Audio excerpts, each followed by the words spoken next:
LOL, I'm live. I'm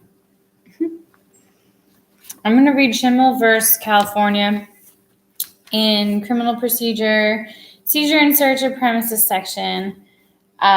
Justice Stewart delivered the opinion of the court in 1969. The relevant facts are essentially undisputed. Late in the afternoon of September 13th of 1965, 3 police officers arrived at the Santa Ana, California home of the petitioner with a warrant authorizing his arrest for the burglary of a coin shop. The officers knocked on the door, identified themselves to the petitioner's wife and asked if they might come inside. She ushered them into the house, where they waited 10 or 15 minutes until the petitioner returned home from work. When the petitioner entered the house, one of the officers handed him an arrest warrant and asked for permission to look around.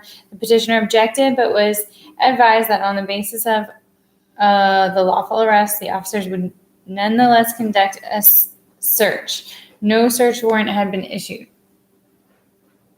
Accompanied by the petitioner's wife, the officers then looked through the entire 3-bedroom house, including the attic, the garage, and a small workshop. In some rooms, the search was relatively cursory. In the master bedroom and sewing room, however, the officers directed the petitioner's wife to open the drawers and to physically move contents in the drawers from side to side so that they might view any items that would have come from the burglary. After completing the search, they seized numerous items, primarily coins, but also several medals, tokens, and a few other objects. The entire search took between 25 minutes and an hour. At the petitioner's subsequent state trial on 2 charges of burglary, the items taken from his house were admitted into evidence against him over his objection that they had been unconstitutionally seized. He was convicted and the judgments affirmed. Without deciding the question, we proceed on the hypothesis that the California courts were correct in holding that the arrest of the petitioner was valid under the Constitution. This brings us directly to the question whether the warrantless search of the petitioner's entire house can be constitutionally justified as incident to the arrest. The decisions of the court bearing upon the question have been far from consistent, as even the most cursory review makes evident. So I think the here is that they're opening drawers, asking for things to be like shaken, when they only have a warrant for an arrest. In 1950 came United States versus Rabinowitz.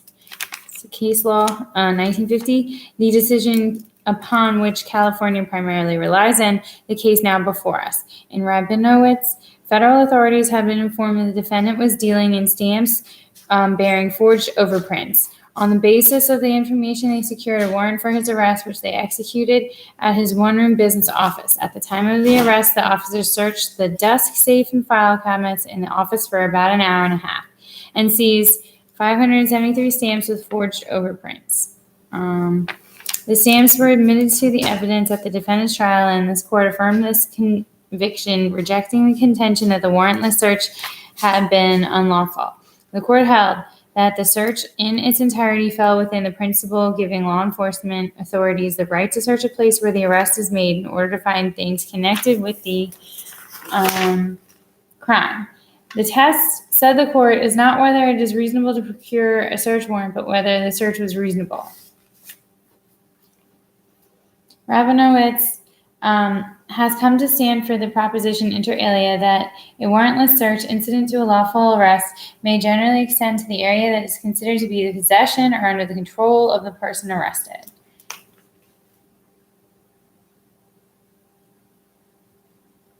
And it was on the basis of that proposition that the California courts upheld the search of the petitioner's entire house in this case.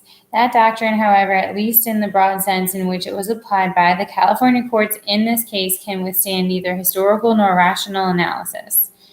Even limited to its own facts, the Rabinowitz decision was, as we have seen, hardly found on an unimpeachable line of authority. Nor is the rationale by which the state seeks here to sustain the search of the petitioner's house supported by a reasoned view of the background and purpose of The Fourth Amendment. Mr. Justice Frankfurter wisely pointed out in his Rabinowitz dissent that the amendment's prescription of unreasonable searches and seizures must be read in light of the history that gave rise to the words. A history of abuses so deeply felt by the colonies as one of the potent causes of the Revolution. The amendment was in large part, so they're talking about legislative intent, in large part, a reaction to the general warrants and warrantless searches that had so alienated the colonists and that had helped speed the movement for independence. In the scheme of the amendment, therefore, the requirement that no warrant shall issue but upon probable cause plays a crucial part. Even in the Agnello case, the court relied upon the rule that belief, however well-founded that an article sought is concealed in the dwelling house, furnishes no justification for a search of that place without a warrant, and that such searches are held unlawful, notwithstanding facts unquestionably showing probable cause. So that's the rule for you. No warrants shall issue, blah, blah, blah, but upon probable cause. So,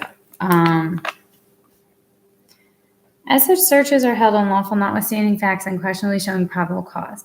Clearly, the general requirement that a search warrant be obtained is not likely to be dispensed with, and the burden is on those seeking an exemption from the requirement to show the need for it. When an arrest is made, it is reasonable for an arresting officer to search the person arrested in order to remove any weapons that the latter might seek to use in order to resist arrest or effect his escape. Otherwise, the officer's safety might well be endangered and the arrest itself frustrated. In addition, it is entirely reasonable for the arresting officer to search for and seize any evidence on the arrestee's person in order to prevent its concealment or destruction. And the area into which an arrestee might reach in order to grab a weapon or evidentiary items must, of course, be governed by a like rule. A gun on a table or in a drawer in front of one who is arrested can be as dangerous to an arresting officer as one concealed in the clothing of a person arrested. There is ample justification, therefore, for a search of the arrestee's person in the area within his immediate control. So that's the justification. Construing that phrase to mean the area from within which he might gain possession of a weapon or destructible evidence. There is no comparable justification, however, for routinely searching rooms other than that in which the arrest occurs, or for that matter, for searching through all the desk drawers or other closed or concealed areas in that room itself. Such searches, in the absence of well-recognized exceptions, may be made only under the authority of a search warrant. The adherence to judicial process mandated by the Fourth Amendment requires no less. It is argued in the present case that it is reasonable to search a man's house when he is arrested in it, but that argument is founded on little more than a subjective view regarding the acceptability of certain sorts of police conduct and not on considerations relevant to the Fourth Amendment interests. Under such an unconfined analysis, the Fourth Amendment protection in this area would approach the evaporation point. It is not easy to explain why, for instance, it is less subjectively reasonable to search a man's house when he is arrested on his front lawn or just down the street than it is when he happens to be in the house at the time of the arrest. It would be possible, of course, to draw a line between Rabinowitz and Harris on one hand and this case on the other. For Rabinowitz involved a single room and Harris a four-room apartment, while the case before us, an entire house was searched. But such a distinction would be highly artificial. The rationale was that that allowed the search and seizures in Rabinowitz and Harris would allow the search and seizures in this case. No consideration relevant to the Fourth Amendment suggests any point of rational limitation.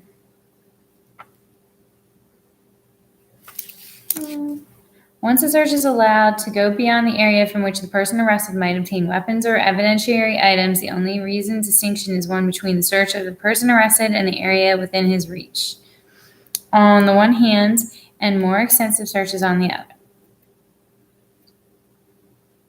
There's some footnotes here, and we're talking about Maryland versus Bowie in 1990, that the police lawfully inside premises for the purpose of making arrests may make a protective sweep for their own protection.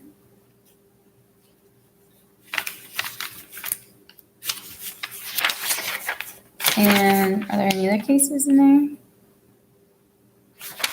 Just a lot of opinions about that case. So the petitioner correctly points out that one result of decisions such as Rabinowitz and Harris is to give law enforcement officials the opportunity to engage in searches not justified by probable cause, but by the simple expedient of arranging to arrest suspects at home rather than elsewhere. We do not suggest that the petitioner is necessarily correct in his assertion that such a strategy was utilized here, but the fact remains that he had been arrested earlier in the day at his place of appointment rather than at home. No search of his house could have been made without a search warrant. In any event, even apart from the possibility of such police tactics, the general point so forcefully made by a judge learned hand remains. After arresting a man at his house, to rummage at will among his papers in search of whatever will convict him appears to us to be indistinguishable from what might be done under a general warrant. Indeed, the warrant would give more protection, for presumably it must be issued by a magistrate. True, by hypothesis, the power should not exist if the supposed offender were not found on the premises, but it is small consolation to know that one's papers are safe only so long as one is not at home. Rabinowitz and Harris have been the subjects of critical commentary for many years and have been relied upon less and less in our own decisions. It is time for the reasons we have stated to hold that their own facts, and insofar as the principles they stand for are inconsistent with those that we have endorsed today, they are no longer to be followed. Application of the sound Fourth Amendment principles to the facts of this case produced a clear result. The search here went far beyond the petitioner's person and the area from within which he might have obtained either a weapon or something that could have been used as evidence against him.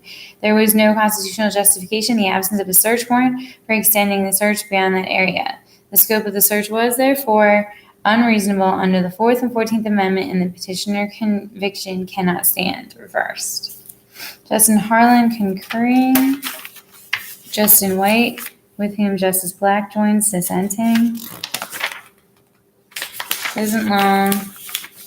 It's 2 pages. So let's go for it. It has been given me pause in voting to overrule Harris and Rabinowitz is that as a result of Mapp v. Ohio, every change in Fourth Amendment law must now be obeyed by state officials facing widely different problems in local law enforcement. We simply do not know the extent to which cities and towns across the nation are prepared to administer the greatly expanded warrant system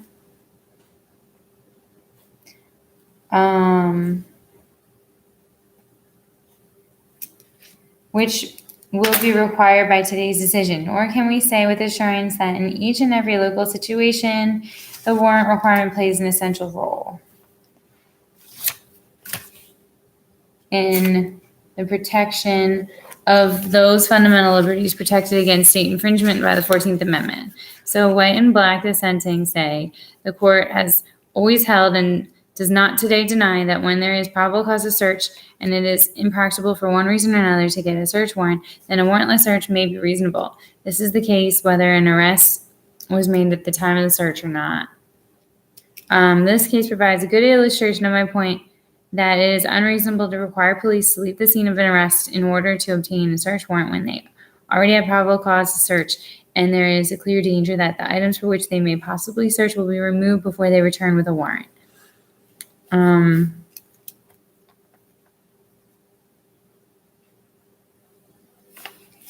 Petitioner was arrested in his home after an arrest whose validity will be explored below, but which I will now assume was valid. There was doubtless probable cause not only to arrest petitioner, but